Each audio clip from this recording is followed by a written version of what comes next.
अयोध्या नरेश महाराज दशरथ जी का जन्म कैसे हुआ तो बात करेंगे इसी विषय के बारे में। तो नमस्कार दोस्तों, स्वागत है आपके ही YouTube चैनल शिक्षा ज्ञान सागर में। तो शुरू करते हैं आज का वीडियो। राजा दशरथ के जन्म की एक बहुत ही अद्भुत घटना है। प्राचीन धर्म ग्रंथों के आधार पर बताया जाता है कि एक बार राजा दोपहर की अर्चन वंदना कर रहे थे। उस समय लंकापति रावण उनसे युद्ध करने के लिए आया और दूर से उनकी पूजा वंदना करना देख रहा था। राजा अज ने भगवान शंकर की वंदना की और जल आगे चढ़ाने करने की जगह पीछे फेंक दिया। यह देखकर लंकापति रावण को बड़ा आश्चर्य हुआ और वह युद्ध करने से पहले राजा अज के सामने आ पहुंचा और वह पूछने लगा कि हमेशा वंदना करने के पश्चात जल का अभिषेक आगे की तरफ किया जाता है, न कि पीछे की तरफ। इसके पीछे क्या कारण है?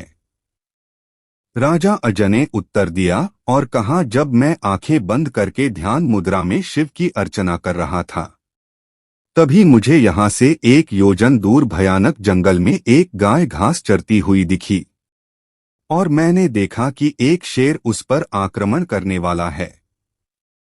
तभी हमने गाय की रक्षा के लिए जल का अभिषेक पीछे की तरफ किया।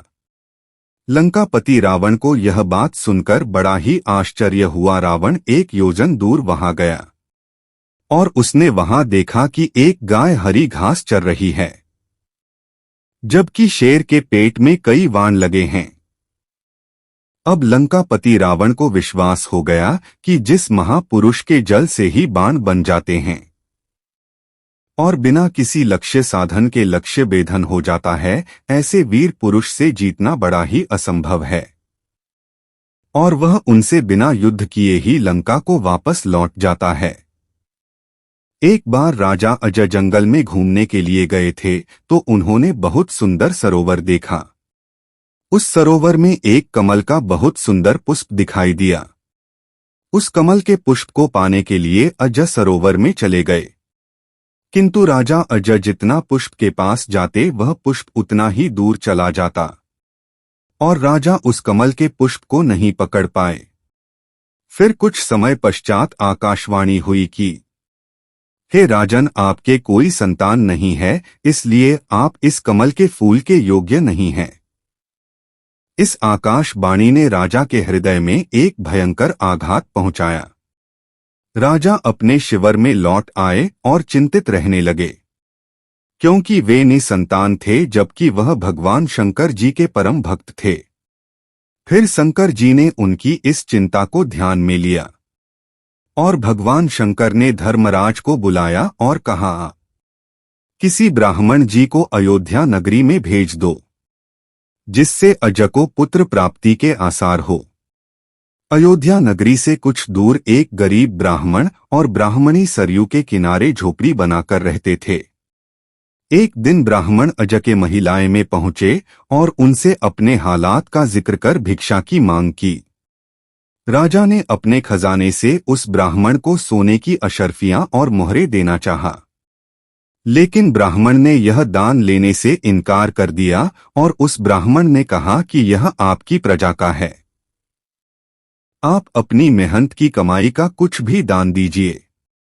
राजा के पास अपनी मेहनत की कमाई का कुछ भी धन नहीं था। राजा को बड़ा दुख हुआ कि ब्राह्मण उनके दरबार से खाली हाथ जा रहा है।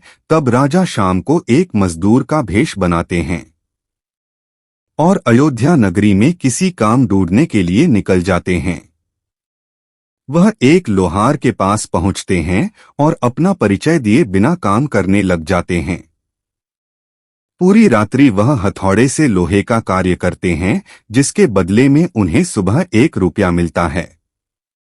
राजा 1 रुपया लेकर ब्राह्मण देवता के घर पहुंचते हैं, लेकिन घर पर ब्राह्मण देवता नहीं थे। राजा ने वह 1 सिक्का ब्राह्मण की पत्नी को दे दिया और कहा कि इसे ब्राह्मण देवता को दे देना।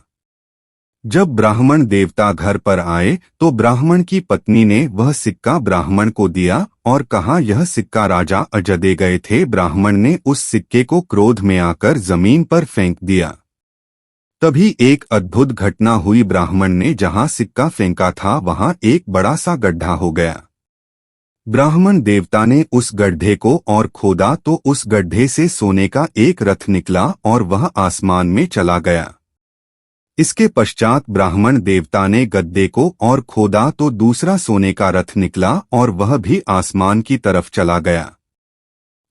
इसी प्रकार गड्ढे से 9 सोने के रथ निकले और आकाश की तरफ चले गए। और जब 10वां रथ निकला तो उस पर एक बालक था और वह रथ जमीन पर आकर रुक गया। ब्राह्मण देवता उस बालक को लेकर राजा के महलों में पहुंचे और कहा, राजन, इस बालक को स्वीकार करें। यह आपका ही पुत्र है, जो एक सिक्के से उत्पन्न हुआ है। इसके साथ में सोने के 9 रथ निकले जो आकाश में चले गए। यह बालक 10वें रथ पर निकला, इसलिए यह रथ और बालक आपका है। इस प्रकार से अयोध्या नरेश राजा दशरथ जी का जन्म हुआ था।